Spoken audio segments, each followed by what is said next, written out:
NoOptikSpot atsirado ne šiaip savo, vis dėlto tai entuziastų vieta, kurie nori surasti savo geriausią termovizorių, nori išsirinkti ir ieško informacijos, kokybiškos informacijos, kurią mes ir bandom suteikti.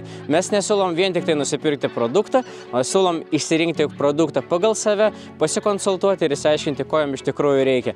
Taigi labai įdomu, kaip visgi keitėsi termovizorių rinka, kur anksčiau labai brangiai kainavęs produktas atrodė, kad net niekam jo nereikės. Kam reikės tokių brangių produktų? Ir jie tikrai nepasteisins. Parduotuvės bijodavo imtis termovizorių su savo lentynas, nes atrodė, kad užstriks su tokiu produktu visam laikui.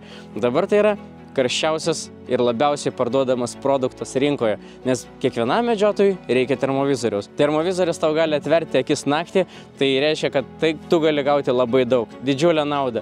Todėl medžiotojai tą puikiai mato, supranta ir termovizorius perka kiekvieną dieną. Tai, o kaip keitėsi pati ta technologija? Ir kaip dabar galim įsigyti patį pigiausią termovizorių už kelius šimtus eurų, ne?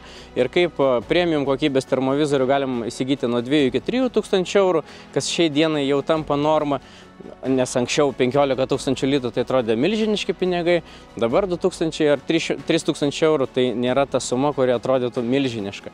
Tai bendrai stebint šią rinką 10 metų, žiūrint jos tendencijas ir pačius produktus, kaip jie keičiasi, tikrai yra labai įdomu, o dar labiau įdomu visą tai filmuoti, bandyti, testuoti ir pasakoti jums. O kas geriausia iš visų tų testavimų ir bandymų šiai dienai, tai kad geriausia galim parinkti to, ko jums konkrečiai reikia. O ką labiausiai pastebim per visus šitos 10 metų? Termovizorių rinkoje atsiranda vis daugiau ir daugiau, tarp kurių yra labai sunku įsirinkti ir sunku atrasti, kas iš tikrųjų yra gerai, o kas nėra gerai.